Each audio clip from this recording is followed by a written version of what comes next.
pessoal, então vamos para a nossa unidade 6, onde a gente vai falar um pouco da reforma urbana e do Estatuto da Cidade, de fato.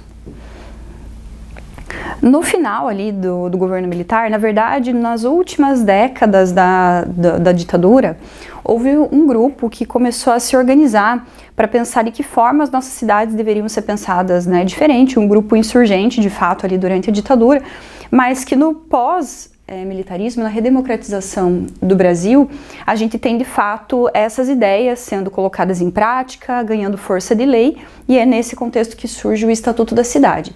Então, naquele contexto, a gente já falou um pouquinho sobre isso em outras aulas, a gente tem uma descentralização de uma parte do poder relacionado à gestão dos municípios.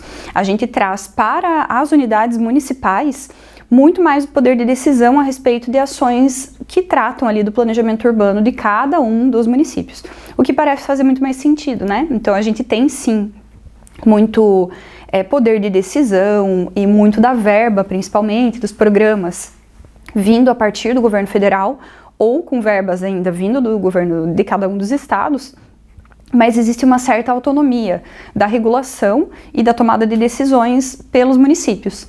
É interessante, né, porque justamente a gente conversou algumas aulas atrás a respeito das diferenças, das muitas diferenças que a gente tem entre municípios no Brasil. A gente tem portes muito variados, a gente tem questões estratégicas ali de cada município que são muito diferentes entre si. Então não faria sentido que um modelo de gestão, um plano de gestão municipal fosse padronizado para todos. E é nesse contexto aí da reforma urbana, com a redemocratização, que a gente tem essa volta do poder para cada um dos municípios com um pouquinho mais de autonomia. Então, em relação ao desenvolvimento urbano, a gente tem de fato um fortalecimento do poder local, né? Então, as decisões de desenvolvimento urbano são mais particularizadas. E a partir, né, da Constituição de 88, o movimento da reforma urbana ele se fortalece, como eu comentei, ele ganha força de lei, a gente tem de fato a participação popular um pouco mais institucionalizada, no sentido de que a participação passa a ser uma obrigatoriedade, né, passa a ser necessária, ela é de fato levada em consideração e aqueles grupos que sempre lutavam, né, tiveram ali lutas pelo direito à moradia, direito das pessoas pretas, enfim, todas as lutas dos movimentos sociais, elas vão sendo incorporadas no pensamento de planejamento urbano com a Constituição de 88, dali para frente.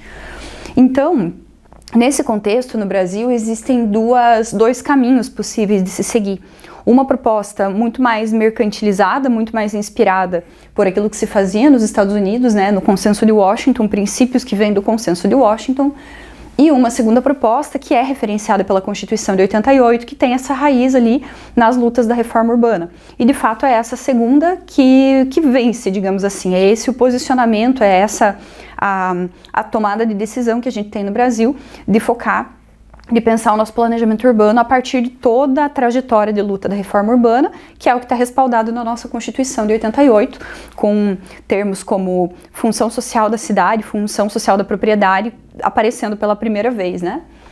Para a gente falar um pouquinho da proposta que tem a ver com o Consenso de Washington, naquela visão, entende-se que os planos estratégicos são a única solução para os problemas urbanos, né? A gente já discutiu isso, a gente já falou que os planos, muitas vezes, eles são bastante descolados do ponto de vista do habitante, eles são planos de gabinete, né? São planos como aqueles modelos das cidades modernas, né? A cidade mononucleada, a cidade polinucleada, são muito teóricos, né? Mas nessa corrente de pensamento é defendido que a gente tem que fazer esses planos estratégicos pensando no modelo produtivo do mundo global.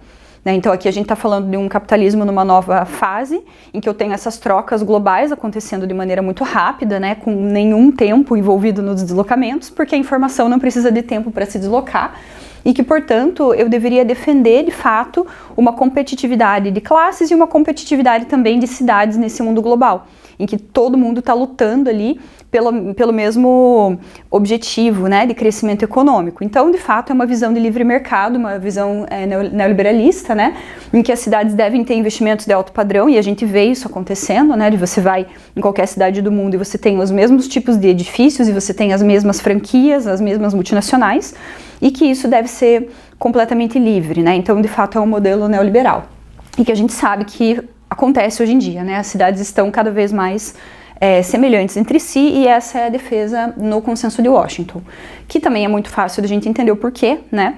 É uma proposição que vem a partir do Norte Global. Então é claro que essa competitividade é colocada como algo saudável, algo possível, porque vem a partir do Norte Global. A gente se posicionando enquanto Sul Global, entendendo a nossa trajetória, as nossas desigualdades, percebe que não estaria em pé de igualdade em condições de competir de fato. Então é muito difícil para um país como o Brasil conseguir competir de fato com as potências mundiais exatamente nos mesmos termos.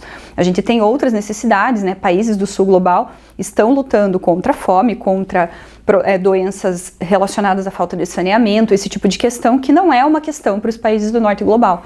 Então acho que aí a gente consegue entender por que esse ideal aqui do Consenso de Washington não é de fato uma opção completamente possível, completamente viável para o Brasil naquele contexto.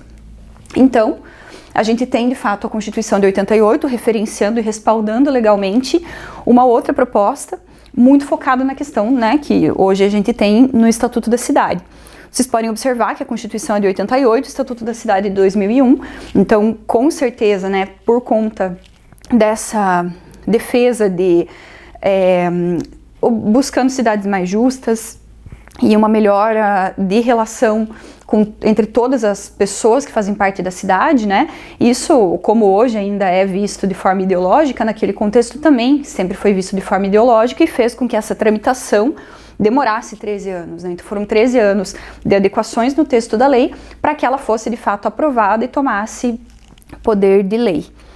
Então, o foco principal do Estatuto da Cidade e de toda essa proposta de gestão urbana que surge como resposta, né, ao final da ditadura, é dando um foco muito grande na questão da função social, tanto da propriedade urbana quanto da cidade. A gente falou um pouco sobre isso e nós mostramos um pouco disso no vídeo, né, do João Sete, Whittaker Ferreira, que apresenta o que é o Estatuto da Cidade de fato. Então ali fica notório que lá desde 1850, com a Lei de Terras, no Brasil, a gente tem uma clareza do que é o direito da propriedade privada, né? Então a gente tem culturalmente uma clareza muito grande de que ter um pedaço de terra é uma garantia de sobrevivência futura, é uma garantia de repositório financeiro, né, de fato, e que também esse direito à propriedade privada é soberano, né? A casa é minha, eu faço o que eu quiser com ela, o terreno é meu, eu posso construir o que eu quiser. E é uma grande quebra, culturalmente falando, quando surge essa ideia de função social, de que a propriedade, sim, ela é minha, o direito privado ele está preso nas nossas cabeças ali desde os anos 1850, pelo menos, né?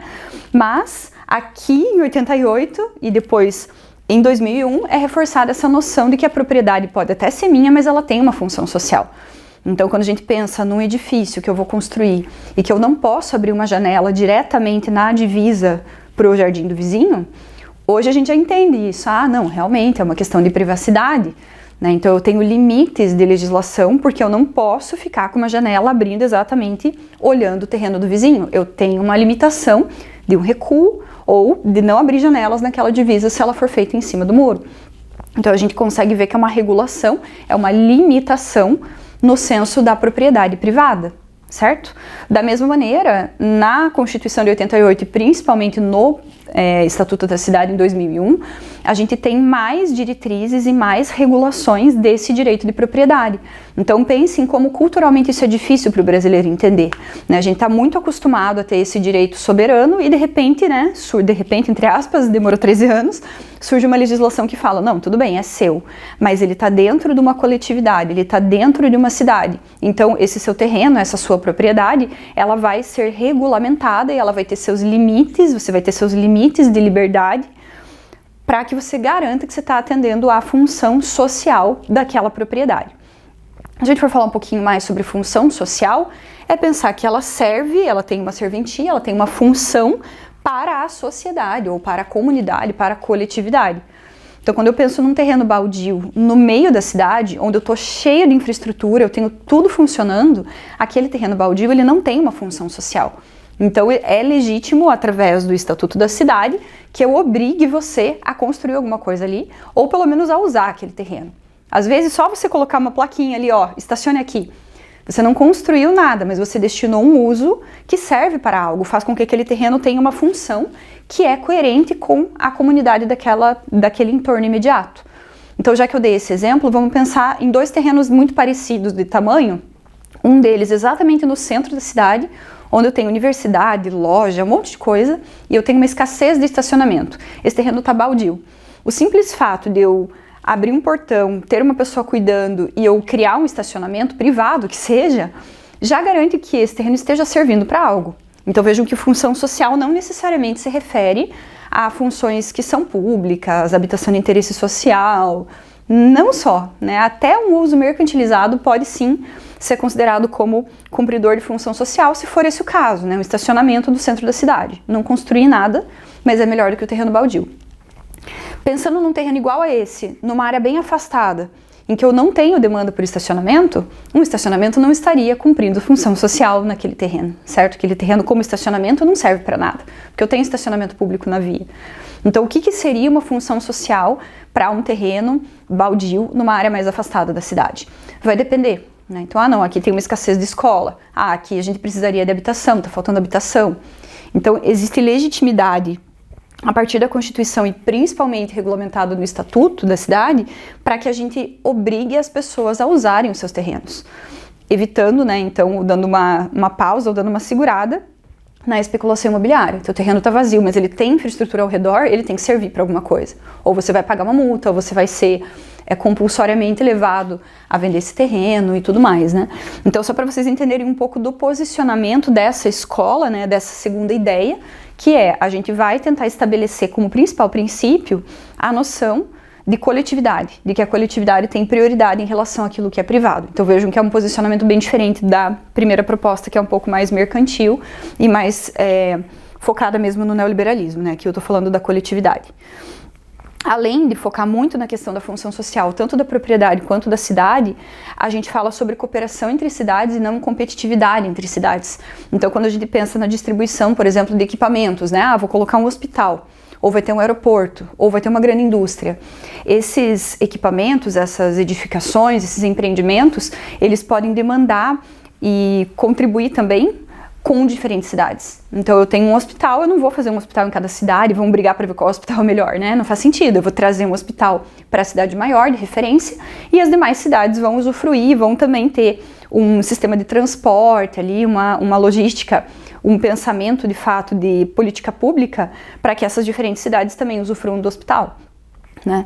E aí a gente vai ter então uma cooperação entre cidades de diferentes portes ou de diferentes tipos, para fazer com que o desenvolvimento urbano e com que a dignidade de vida da camada populacional que usa aquele hospital seja atendida em todas as cidades, mesmo que o hospital esteja apenas em uma delas, né? O movimento de reforma urbana tem que ser muito falado, muito referenciado quando a gente fala dessa proposta, porque é realmente dentro do movimento da reforma urbana que surgem todas essas diretrizes do que é hoje o Estatuto da Cidade. E a gente coloca também um grande peso no Estado, né? Então, o governo, seja municipal, estadual ou federal, mas principalmente o governo municipal, ganha uma série de responsabilidades, né? Então ele vai ser o responsável por garantir que existe uma implementação do que foi planejado. Então foi feito um plano, que é a responsabilidade junta ali do Estado, né, municipal, e posso ter entes ao redor contribuindo, empresas contratadas e tal, mas o plano tem que ser desenvolvido pelo município, ou organizado pelo município, e a implementação desse plano tem que ser garantida pelo próprio poder municipal. Então é realmente muito poder e muita responsabilidade que vem diretamente para o governo municipal. Então, quando a gente fala especificamente do Estatuto da Cidade, é isso, a gente tem uma noção de planejamento e de gestão democráticos. Democráticos porque são feitos com uma cooperação muito grande da população, né? Então, embora o poder tenha sido dado para o Estado, para o governo municipal, nada vai ser feito exclusivamente pelo poder público, e a partir de agora sempre vai haver participação popular organizada, né? Então a gente já vai falar um pouquinho sobre isso, em todas as decisões, tanto de planejamento, né? Então decisões para o futuro, decisões de longo prazo, quanto para a gestão ali do dia a dia. Ela sempre vai acontecer de maneira participativa. Isso foi fomentado, né, muito por conta do próprio cenário político-econômico, né, dessa redemocratização, enfim, de todo o contexto do Brasil naquele momento, e de uma percepção de aumento da população urbana, que a gente já conversou bastante, né, desde a industrialização brasileira, ali, principalmente anos 60 para frente, uma enorme carga de pessoas indo para a cidade e o inchaço populacional de fato, de uma maneira desordenada, né, de uma maneira que as políticas públicas não deram conta necessariamente de acompanhar. A gente viu nas aulas anteriores uma série de ações, né? A gente tem ali Banco Nacional do Desenvolvimento da Habitação, a gente tem uma série de ações de políticas públicas de habitação, mas não foram suficientes de fato para garantir a moradia digna para a população. Lembrando de novo da diferença que a gente tem entre habitação e moradia. Então a habitação é a residência. Eu ter o edifício da casa não garante a moradia, que é esse usufruir de fato da cidade, ter a condição de fazer valer todos os seus direitos, né? Então a questão do ir e vir, do se deslocar, acesso à saúde, educação, etc. É isso que é o grande foco agora desse contexto da democratização e em seguida do Estatuto da Cidade, da gente entender de que forma eu vou conseguir garantir para essa população esses seus direitos, né? A gente sabe que é um pouco utópico falar dessa maneira, nem todo mundo na cidade está sendo capaz, está conseguindo acessar todos os seus direitos e cumprir com todos os seus deveres, né? A gente já falou sobre isso, mas é esse o objetivo, esse é o caminho, né? Dessa visão, da gente tentar chegar no momento em que 100% da população, independente da classe social, tenha condições de moradia dignas e condições de acessar e de garantir todos os seus direitos e de também cumprir com todos os seus deveres. Então, essa legislação ela vai estabelecer normas de ordem pública e de interesse social que regulam o uso da propriedade urbana, em prol do bem coletivo, da segurança e do bem-estar dos cidadãos, assim como do equilíbrio ambiental. Então, todo esse contexto, né, de pós-ditadura, do posicionamento do Brasil no mundo, da globalização que estava forte já, né, começando, mas já com uma grande força ali, as questões de comunicação cada vez mais avançadas, mas também uma preocupação sobre os impactos ambientais. Isso tudo acontece mais ou menos no mesmo contexto, né? As primeiras conversas, as primeiras reuniões mundiais a respeito da questão ambiental acontecem a partir dos anos 80. Então é todo um contexto que mistura as questões econômicas, sociais, políticas e também ambientais, que fazem com que seja criada, né? Tudo isso é misturado para chegar numa legislação coerente com esse contexto. Então, as diretrizes gerais do Estatuto da Cidade são garantir direito a cidades sustentáveis. Então, quando a gente fala de sustentabilidade, parece que já vem na nossa cabeça pintada de verde essa palavra, né? Falou sustentável, ela vem na cor verde. Mas vamos pensar numa sustentabilidade que não é só ambiental, ela é econômica e ela é social. E ela é também ambiental, essas coisas estão todas juntas, né? Então, essa garantia de todos os nossos direitos, inclusive o direito à cidade, e a uma cidade que não é qualquer cidade, é uma cidade que se autossustenta, uma cidade que permanece. A questão da gestão democrática, então com participação popular e uma participação popular efetiva. Formas em que se pode realizar cooperação entre os governos, né, tanto o governo dos 3 níveis, né, federal, estadual e municipal, mas também a cooperação entre o governo e a iniciativa privada e os outros setores da sociedade. Então a gente pensa aqui em institutos de pesquisa, universidades, movimentos sociais, coletivos, tudo isso cooperando com o governo e com a iniciativa privada. Então, se a gente fala hoje de cooperação pública-privada, a gente vê operações consorciadas para construir grandes edifícios, para fazer a gestão de prédios que estão decadentes, e a gente se apoia, sim, na iniciativa privada para conseguir fazer isso acontecer. Toda a raiz como que nós vamos fazer isso? Toda a raiz está dentro do texto da lei do Estatuto da Cidade.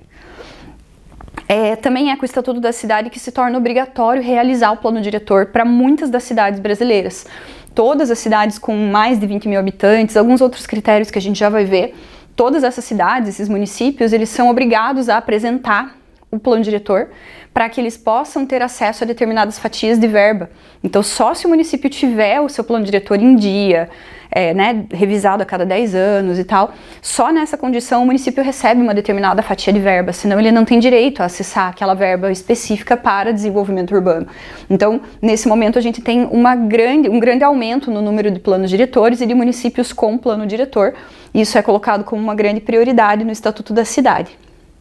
Da mesma forma, a gente vai focar em instrumentos de política econômica, tributária e financeira para que consigamos fazer investimentos que gerem bem-estar social. Então, o que significa isso? Eu vou priorizar os investimentos econômicos na cidade quando eles são adequados e quando eles são coerentes com as demandas de bem-estar da nossa sociedade.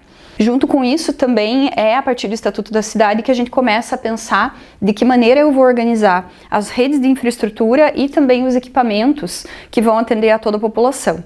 Então, vamos falar um pouquinho a respeito de que são esses equipamentos e essas redes, né?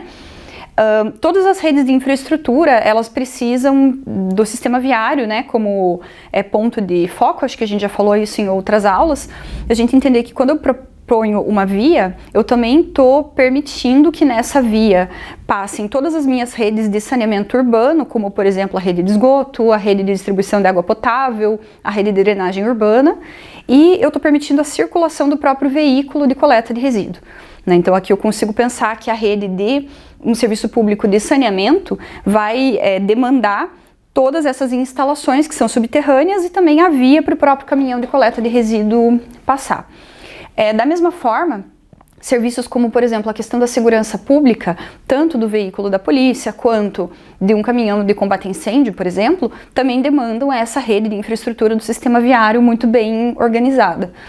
Além da questão dos serviços, né, serviço de transporte, vai demandar também um mobiliário urbano, que é o ponto de ônibus, e vai demandar um edifício ou um complexo, que é o terminal, né? A gente tem outros equipamentos. Então, o terminal de ônibus ele vai ser compreendido como um equipamento comunitário. Então, ele não é uma rede, ele é um equipamento de fato, é um edifício ou é um espaço maior até do que um edifício. São equipamentos comunitários, urbanos comunitários, públicos comunitários. Por exemplo, uma praça em que eu tenho disponibilidade de equipamentos para esporte.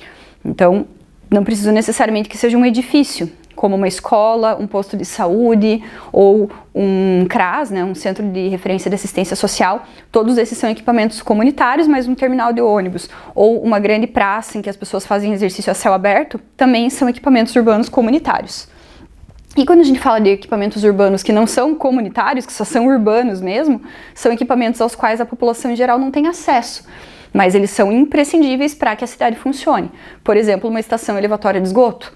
A comunidade não acessa diretamente esse edifício. É um edifício que tem uma caixa d'água, ou é uma represa em que toda a água potável vai ser tratada, vai ser represada, tratada e distribuída. São equipamentos públicos, não são comunitários, eu não acesso eles. Então a gente tem essa diferença aí dos equipamentos públicos urbanos e dos equipamentos comunitários.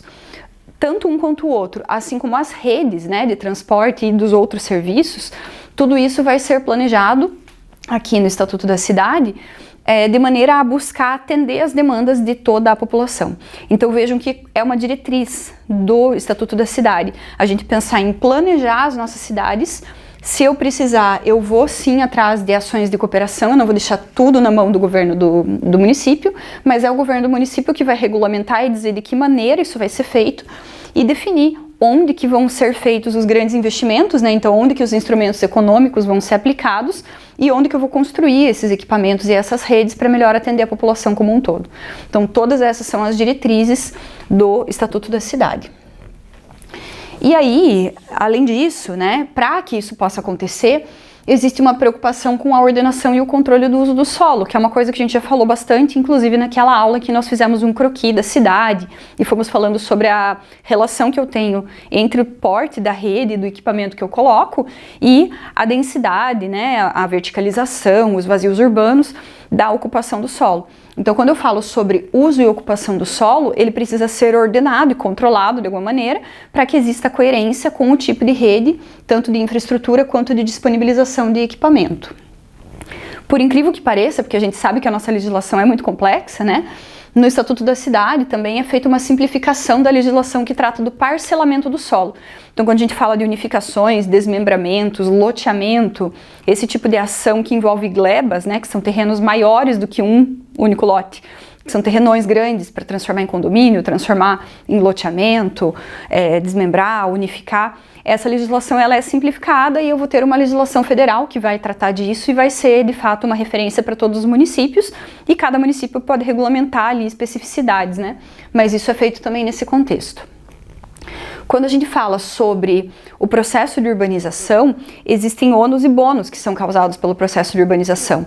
Então, se eu coloco ali um edifício privado ou uma nova indústria, um empreendimento que traz bônus para a cidade, que traz riquezas, que gera empregos, esse empreendimento também gera resíduo, também gera demanda de infraestrutura, né? Gera mais trânsito, gera poluição, corte de árvores. Então, existem ferramentas ou instrumentos para regulamentar quem que vai ser beneficiado e quem que vai ser onerado, né? Quem que vai ter que bancar os problemas que são causados por um empreendimento novo. Vou dar um exemplo. Você tem uma construção de um novo shopping center. Ao fazer essa construção de um shopping center no meio da cidade ou de um mercado, que seja, esse supermercado, ele vai gerar bastante trânsito. Eu vou ter fila para entrar e sair do mercado. Como que eu coloco esse fluxo de novo na via? Ou como que eu faço com que a via não pare porque tem fila para entrar no mercado? Vai ter que ser feita ali uma adequação do fluxo da via. Às vezes é feita uma rotatória, às vezes é feita uma trincheira para permitir acessar esse equipamento. Antes, quem bancava isso era o poder público, então era o dinheiro dos contribuintes. Estava lá sendo feito um alargamento de via, uma marginal para dar acesso a um edifício privado, mas quem pagava isso era o dinheiro público, né? Era o dinheiro dos cidadãos. E agora, né, a partir do Estatuto da Cidade, com a implementação do EIV, Estudo de Impacto de Vizinhança, isso é distribuído, é feita uma análise técnica de fato sobre todos os impactos que são gerados por aquele equipamento, por aquele edifício ou por aquele empreendimento. Eu tenho impactos positivos sim, e eu tenho impactos negativos. Ou eu tenho impactos, por exemplo, a valorização de terra, que pode ser positiva para alguns e negativa para outros. Então é feita uma análise para que eu consiga distribuir de que maneira o próprio empreendedor deve ser responsabilizado por pagar por alguns problemas que ele está gerando ou compensar problemas que ele está gerando, para que nem tudo seja papel do próprio poder público ou da população. Então, a questão desses ônus e bônus das cooperações ou dos edifícios novos ou dos grandes empreendimentos, isso também é discutido no Estatuto da Cidade. Também é a partir daí que a gente tem ações de regularização fundiária e várias outras ferramentas para fazer urbanizações de áreas que já estão ocupadas de maneira irregular, né? Então você tem uma ocupação irregular, tem uma favela e vai haver uma análise de que forma as pessoas precisam ser realocadas ou como que eu consigo manter as pessoas ali fazendo as ferramentas ali de pagamento para o dono da terra, quando é o caso, ou de desapropriação sem o pagamento, né? Então todas essas ações de regularização fundiária, de desapropriação, enfim, essas operações são todas regulamentadas no Estatuto da Cidade também. E a gente tem uma padronização, uma isonomia ali de condições para quaisquer ações de cooperação que vão existir entre agentes públicos e privados, né? Então existe agora uma regra, um protocolo, né, de como que devem ser feitas as cooperações, colocando os devidos direitos e deveres de cada um dos agentes que participam de uma cooperação, para ficar mais claro, né? Vai fazer uma coisa em conjunto entre o poder público e o privado, o que é a responsabilidade de cada um? Isso é feito também no Estatuto da Cidade. O contexto, né, o conceito que rege essa visão do Estatuto da Cidade é de que a cidade é um produto. E me parece que a gente falou sobre isso lá no comecinho da disciplina. Existe um conceito, de fato, da produção do espaço, de que o espaço, ou a cidade nesse caso, não está lá por acaso. Não é, acabou ficando assim, não sei porquê. Não, existe um motivo para a cidade ser como ela é. São decisões que são tomadas por diferentes pessoas, ou melhor, por diferentes agentes produtores do espaço. Então a gente entende o poder público, aquele grande industrial, o movimento social, todos esses segmentos populacionais que participam da construção da cidade, eles são entendidos como agentes que produzem o espaço. Então é de fato como o produto de uma multiplicação, né? A gente aprende lá produto como o resultado de uma multiplicação. Então, vamos pensar nesse produto mesmo como resultado de uma produção, ações de produção. A cidade é um produto. Então, o espaço é um produto. Ele é produzido por determinadas pessoas ou por determinados grupos sociais. Alguns têm mais poder, alguns têm menos poder. Alguns têm poder em um aspecto, outro em outro aspecto, né? Eu tenho agentes que são reguladores, que vão lá cuidar como que o espaço está sendo usado. Eu vou ter agentes que são produtores do espaço, que fazem construções, que fazem intervenções. Eu vou ter agentes que são consumidores do espaço, que usam o espaço. Então, são muitos papéis que cada grupo social vai adotar. E essa visão da enquanto um produto de uma multiplicidade de agentes é isso que vai reger toda a nossa legislação. Entende-se no Estatuto da Cidade que tem que haver um pacto entre esses diferentes grupos para que as ações sejam coordenadas. Então é muito interessante porque existe um respaldo teórico de fato, né? Então se a gente for atrás lá, principalmente na geografia urbana, nesse conceito de produção do espaço, é isso que está sendo colocado para se propor uma legislação prática. Então acho que aqui eu abro um parênteses para a gente falar sobre isso, né? Que dentro do mundo acadêmico, científico, a gente fica tendo discussões teóricas e aqui a gente vê uma aplicação de um conceito teórico, em que eu percebo que a cidade é produzida a partir das relações entre os seres humanos e que esses seres humanos são organizados em grupos e que cada grupo tem diferentes condições de poder ou diferentes demandas, dão diferentes valores, né? Se eu pegar ali um grupo de idosos que trabalhou na ferrovia, eles vão atribuir a um antigo pátio ferroviário um valor de memória intenso. Se eu pego um grupo de incorporadores imobiliários, eles não estão nem aí para aquele espaço, eles querem construir um prédio ali. Se eu pego um grupo de skatistas da cidade, eles vão gostar ali da plataforma do trem, porque ali é legal para fazer manobra de skate.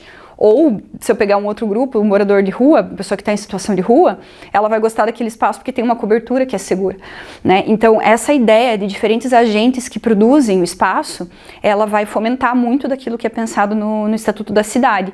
E é impossível a gente ter uma única boa decisão. Dependendo de quem esteja olhando, eu tenho diferentes valores, diferentes problemas, diferentes prioridades. E o que se propõe no Estatuto da Cidade é que exista uma coordenação desses agentes, para falar, não, beleza, aqui a gente precisa disso, aqui a gente precisa daquilo. Nossa, esse é um problema que está incomodando. Não, esse problema não me incomoda, isso na verdade não é um problema, né? Então vejam como é difícil, né? A gente trabalhar com planejamento urbano, de fato, é política, né? É discutir e chegar numa conclusão que minimamente reflita o que é a coletividade, o que é o interesse coletivo. Então vejam por que a ação tem que ser participativa, para eu conseguir ouvir esses diferentes grupos e de alguma forma, né, com muita quebração ou não, né, tentar chegar numa conclusão, tá, para que lado que a gente vai, o que a gente vai priorizar nesse espaço. Então o plano diretor é um processo político. Não tem como a gente dizer que não, porque eu estou planejando o que é a cidade que eu quero para o futuro, quais são os meus objetivos, né? Como que eu vou alcançar esses objetivos. Dependendo de quem coordena esse plano, de quem toma a decisão, o que eu quero da cidade vai ser diferente para uma pessoa ou para outra pessoa. Então essa construção coletiva tem que ser muito importante que aconteça dessa forma, né? Então, é um conjunto de princípios e regras orientadoras da ação dos agentes públicos e privados que constroem e que utilizam o espaço. Então, vejam aqui, ó, constroem e que utilizam. Então, eu estou colocando, sim, o usuário do espaço público, aquela pessoa que não tem nenhuma função, de fato, de regulamentar, de construir, é o simples usuário, o cidadão comum, que vai andar pela rua. Ele também tem direito de, em algum momento, opinar e dizer, não, peraí, eu quero usar esse espaço dessa forma. Então, como que vocês que têm o poder de construir, de bancar, de criar uma norma, de multar, como que essas regras vão ser feitas de maneira que a pessoa que utiliza o espaço possa utilizar da maneira que ela deseja, ou que ela não possa. Não, a gente entrou num consenso de que, de fato, a gente não quer que haja o uso de drogas nessa praça. Isso é um pacto coletivo e todo mundo concorda com isso. Então, aquele grupo de usuários de droga ficou de fora. Todo mundo decidiu aquilo e aquele grupo não é, de fato, o que eu quero para minha cidade, né? Mas essa conversa tem que acontecer, né? Eu estou dando esse exemplo do uso de drogas ilícitas porque, como ela é ilícita, eu entendo que é um pacto de todo mundo dizer, não, ninguém quer que exista um lugar apto para usar drogas, né? Agora, a gente não quer um espaço que esteja apto para andar de skate? A gente não quer um espaço que esteja apto para fazer ali, igual aqui em Ponta Grossa, a gente tem uma iniciativa do Varal das Minas, que o pessoal lá expõe roupas, ali, brechó, artesanato, e fazem uma feira. A gente quer que exista essa possibilidade de uso do espaço público para isso, né? Então, a partir da visão do Estatuto da Cidade, um coletivo como esse pode demandar esse espaço. Falando, não, a gente precisa que exista esse espaço seguro, com infraestrutura, para fazer essa ação que acontece uma vez por mês, que acontece uma vez a cada 15 dias. E tem que haver um pacto coletivo dos demais agentes relacionados àquele espaço para permitir que isso aconteça. né? Então, são pactos que são feitos entre agentes públicos e privados que constroem o espaço, que regulamentam o espaço, mas também aqueles que apenas utilizam. Vejam que, de fato, é muito a questão da participação popular como central no Estatuto da Cidade. Isso tudo vai se refletir de maneira principal no próprio plano diretor. Então, o plano diretor é uma legislação que tem que ser reemitida a cada 10 anos e que ao longo desses 10 anos, a cada ano, eu vou comprovando se de fato as coisas foram feitas ou não foram feitas. Então, quem elabora o plano diretor, que é um grupo também coletivo, formado por participação popular, instituições de classe, incorporadores imobiliários, poder público, de fato tem espaço para todo mundo. No plano diretor são definidas regras que vão durar 10 anos, mas que a cada ano vai sendo feita uma verificação. Cada órgão da prefeitura fica responsável por implementar determinadas partes desse plano. Então, a cada ano eu vou verificando, opa, foi feito aquele posto de saúde que tinha que fazer? Não, a gente ainda não conseguiu fazer, mas a gente já conseguiu a verba. Ah, então tá bom, ó, então vamos rever aqui o cronograma, porque até ano que vem tem que estar feito, tá bom? Tá bom. Enquanto isso, a Secretaria de Habitação está focada em outra coisa. Nossa, a gente tinha que fazer aqui uma cooperação para garantir que saia esse conjunto habitacional novo. Isso aconteceu dentro do prazo? Aconteceu, ano que vem já vai ter entregue. Ah, então tá. Qual que é a outra meta? Qual que é a outra meta? E eu distribuo metas para cada um dos órgãos por 10 anos. Cada órgão é responsável por ir vendo se a coisa está acontecendo e arrumando, né, ajustando ali os ponteiros para garantir que ao final de 10 anos as coisas de fato tenham acontecido. Esse é o mundo ideal, né? Agora, 20 anos depois, a gente já sabe que nem sempre, na verdade, dificilmente os municípios têm conseguido atingir todas as suas metas. Mas é um começo, né? Porque eu tenho uma responsabilização de dizer, olha, vocês têm que pensar na cidade por 10 anos. E 10 anos são divididos em 10 porções de um ano. E cada ano você tem 12 meses para você pensar como é que você vai cumprir aquilo. E você tem troca de governo, e você tem pandemia, e você tem crise econômica. Então, como que você vai organizar para tentar chegar o mais perto possível daquele teu objetivo?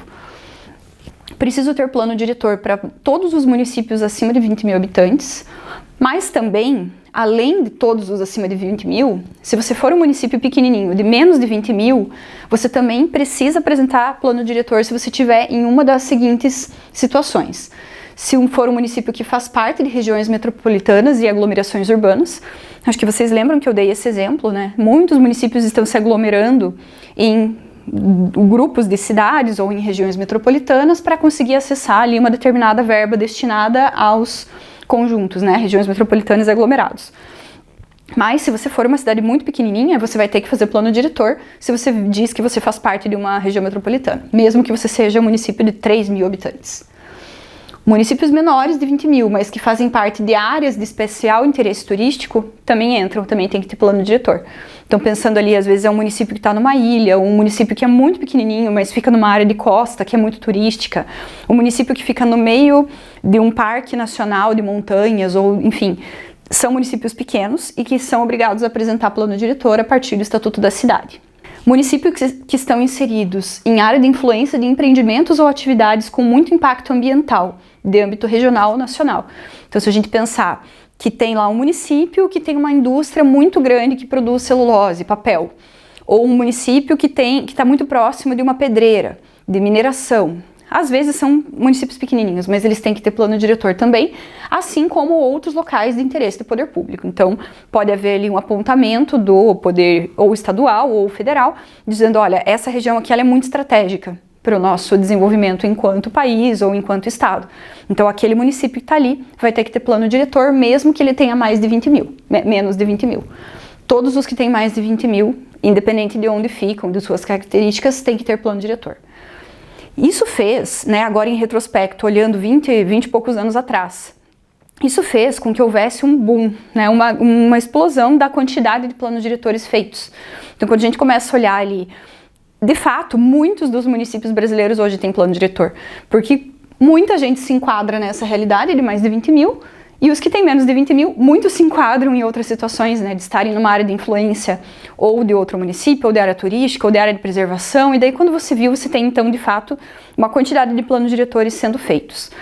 Se esses planos diretores são feitos de uma maneira coerente com a realidade, para que 10 anos depois eles tenham sido revisados, né, porque agora já passaram mais de 20, supostamente, A lei é de 2001, houve um tempo ali para todo mundo se adequar, esse primeiro plano diretor tinha que ser apresentado, se eu não me engano, ali até 2003, 2004, então supostamente a gente já estaria na segunda revisão de plano diretor. E é bem nesse ciclo que nós estamos, muitos municípios fazendo sua segunda revisão pós-Estatuto da Cidade. E na prática, o que a gente percebe?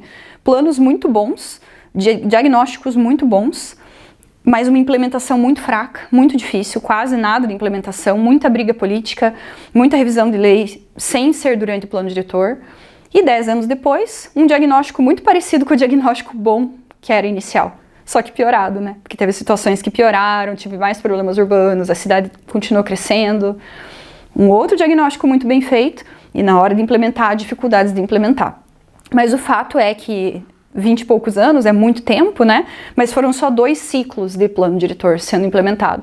Então a gente está criando ainda essa cultura de ter o planejamento urbano como algo ativo, presente no dia a dia das secretarias, das prefeituras aqui do Brasil. O plano diretor participativo, porque então planos diretores já existiam antes do Estatuto da Cidade, mas a partir do Estatuto da Cidade eu tenho um determinado tipo de plano diretor que tem que ser feito, e ele é participativo.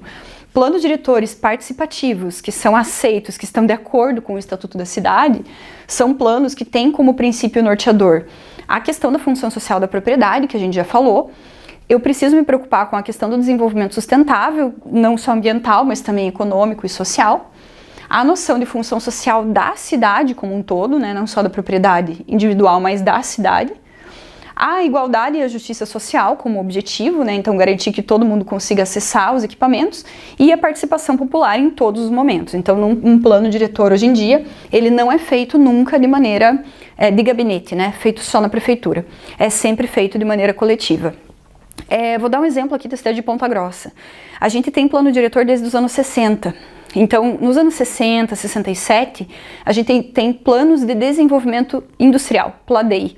Então vejam que eram planos muito focados em trazer indústria, desenvolvimento econômico, o foco era esse, e era desenvolvido especificamente dentro da prefeitura.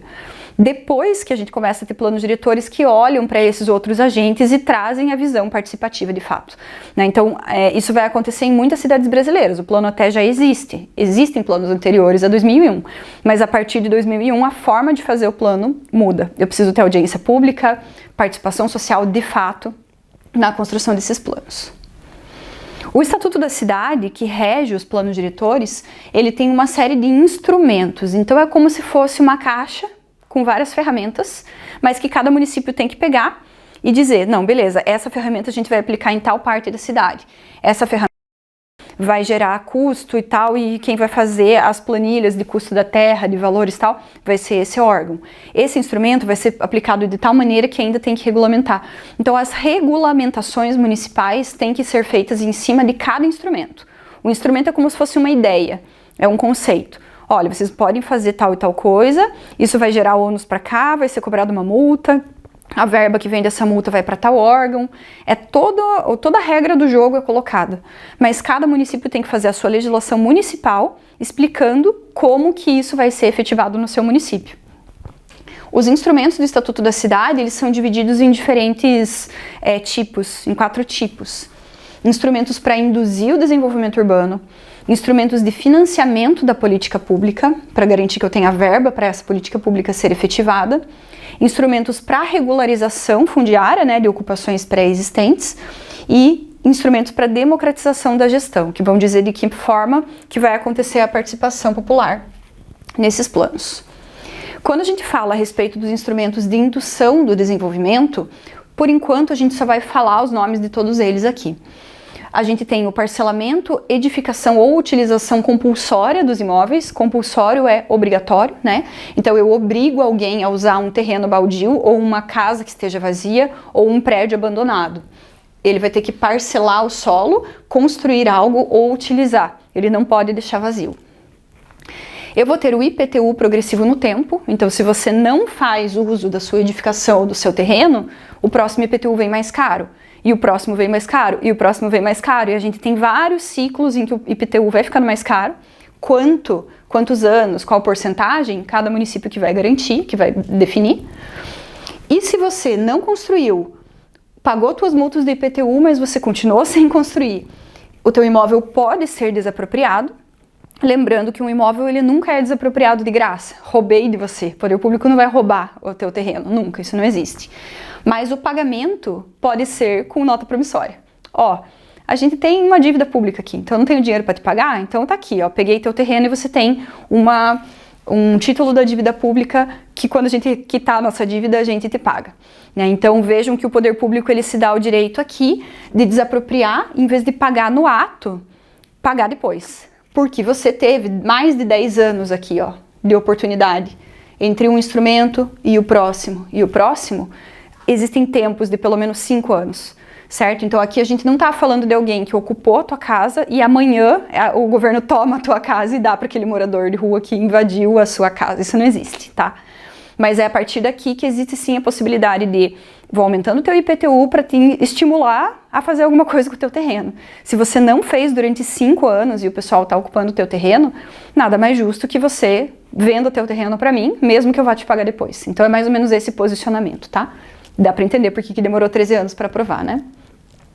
E que cada município tem a dificuldade de aprovar também o IPTU progressivo ou a desapropriação dentro do seu próprio município, né? Então, só recapitulando, aqui são instrumentos, é a ideia. Igual eu expliquei para vocês agora. Olha, se você não ocupar, depois de um tempo, o município pode te cobrar uma multa. Depois de um tempo, o município pode desapropriar.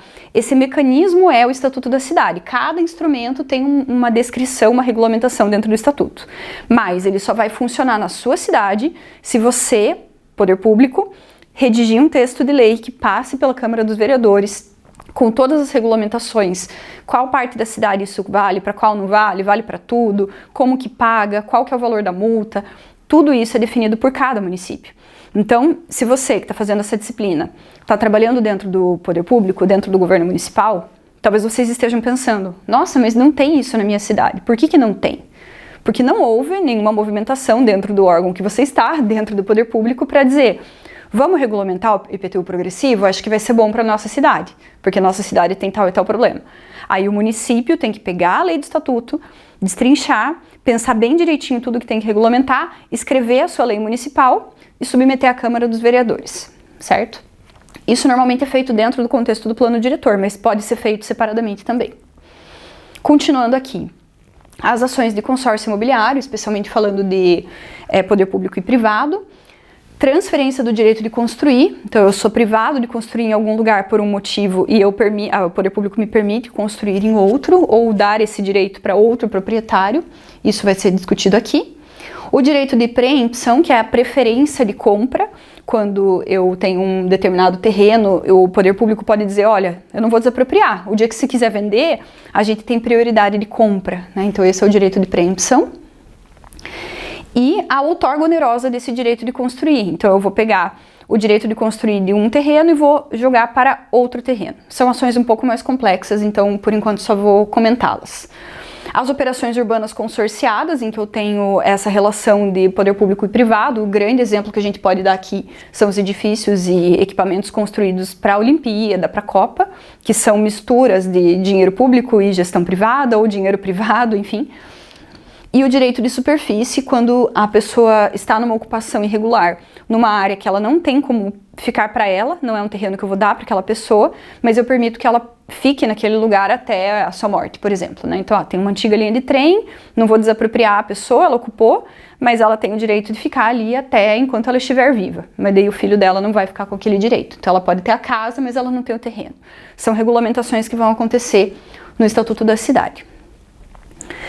Aí, eu vou então para o segundo. Lembra que são 4 tipos de instrumento. Segundo tipo de instrumento, instrumentos para financiamento da política urbana. O IPTU progressivo, que a gente já conversou, entra como um instrumento de financiamento da política urbana, porque quando eu aumento o IPTU é um dos únicos impostos que é municipal, a gente já falou isso, né? Que o dinheiro vem para o poder público municipal, não é um dinheiro federal nem estadual, ele vem do contribuinte direto para a prefeitura. Então eu posso enquadrar o IPTU progressivo aqui também, porque além de induzir o desenvolvimento da forma que eu quero, também gera renda para o município poder reinvestir na própria política urbana. Esse dinheiro ele não se perde, não se mistura, ele é usado especificamente para política urbana. Da mesma forma, a desapropriação. O direito de preempção, a outorga onerosa e as operações urbanas consorciadas também. Então vejam que eles estão enquadrados aqui como instrumentos de financiamento da política urbana, porque são formas do próprio município criar um caixa que vai ser usado para as ações de política urbana que sejam consideradas prioritárias. A democratização da gestão urbana vai ser feita a partir de algumas possibilidades, e eu acho que aqui é a grande mudança de um plano diretor antes e depois do Estatuto da Cidade. Eu vou ter órgãos colegiados de política urbana. O que são esses órgãos colegiados, né? É um órgão que normalmente a gente vai chamar de conselho, que é formado por 3 partes: poder público, o poder privado, né, no sentido ali dos investidores imobiliários. Por exemplo, vamos pensar num conselho de patrimônio histórico, patrimônio edificado, né, arquitetônico. Eu tenho o poder público através da Secretaria de Cultura, por exemplo, aqui em Ponta Grossa é assim.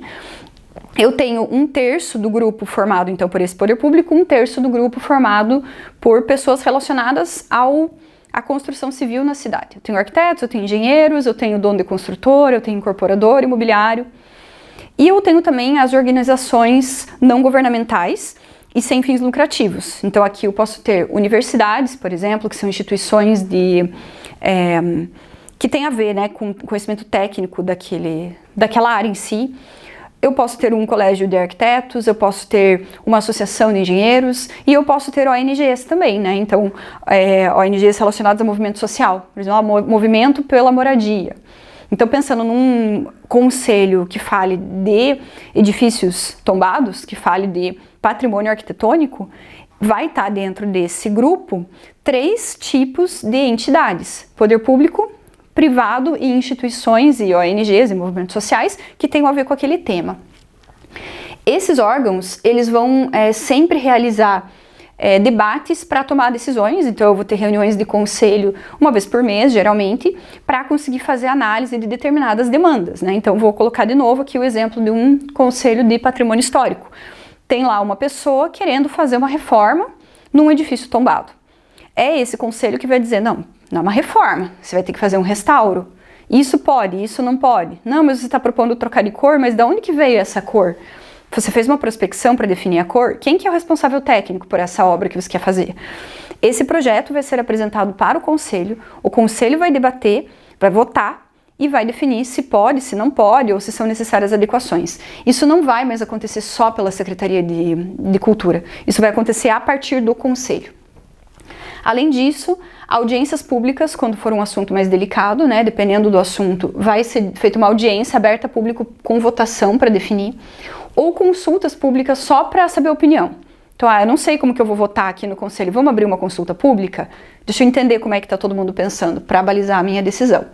E eu posso fazer conferências, né? Então, grandes debates, grandes apresentações para tentar capacitar aquela minha população a respeito de um assunto.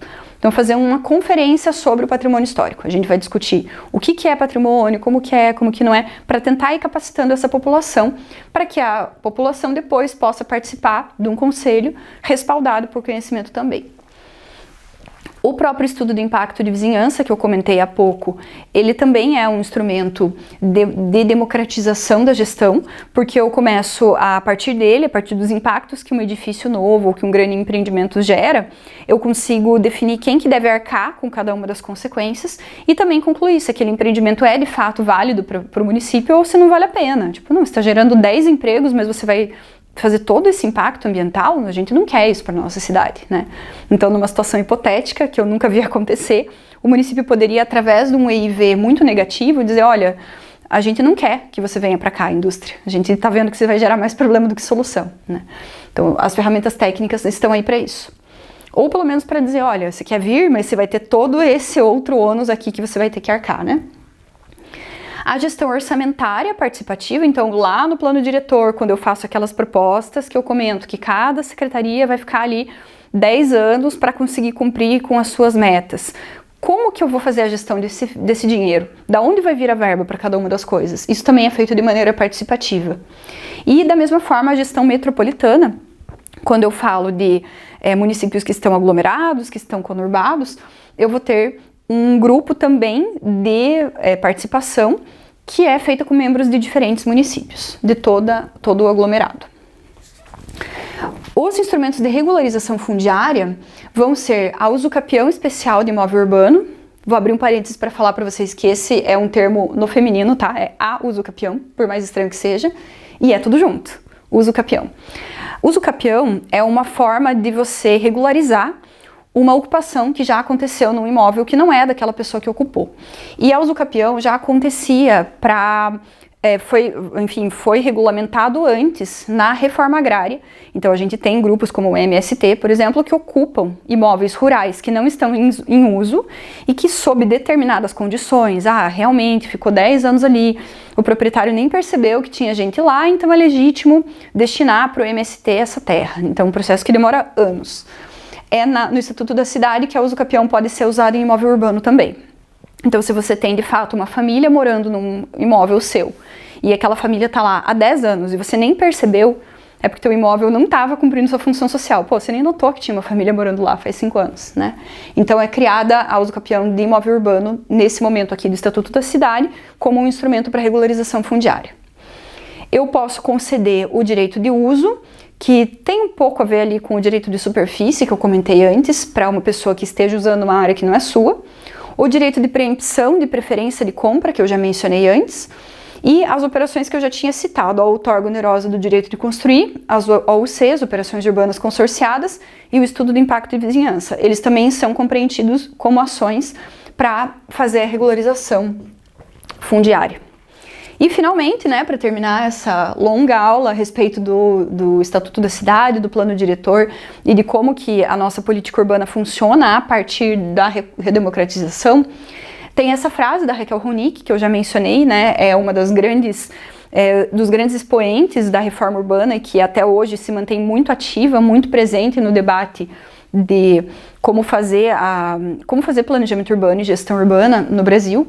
A Raquel Ronick tem uma frase lá no texto original do Estatuto da Cidade, que ela ajuda a redigir, falando que o Estatuto da Cidade é uma caixa de ferramentas colocada à disposição dos municípios. E o plano diretor é a chave para abrir essa caixa. Então é no plano diretor que eu vou regulamentar cada um dos instrumentos e dizer de que maneira isso pode ser usado no meu município. Mas o que a gente tem visto hoje é que nem todos os planos diretores estão regulamentando essas ações e que nem todas as ações regulamentadas são colocadas em prática por questões políticas mesmo, né, de dificuldade de implementação. Então não entendam o Estatuto da Cidade como a grande solução para todos os problemas ou o plano diretor como a única estratégia para todos os problemas, mas dessa forma que ela coloca mesmo. A chave está ali, o instrumento está aqui. Depende agora dos municípios e de vontade política para ir regulamentando esses instrumentos e colocando em prática na sua cidade aquilo que faça sentido para cada uma das realidades, certo? Então, da unidade 6 é isso, gente, para a gente ter esse panorama geral de como que fica o planejamento urbano no Brasil a partir de 88 e nos vemos agora na unidade 7.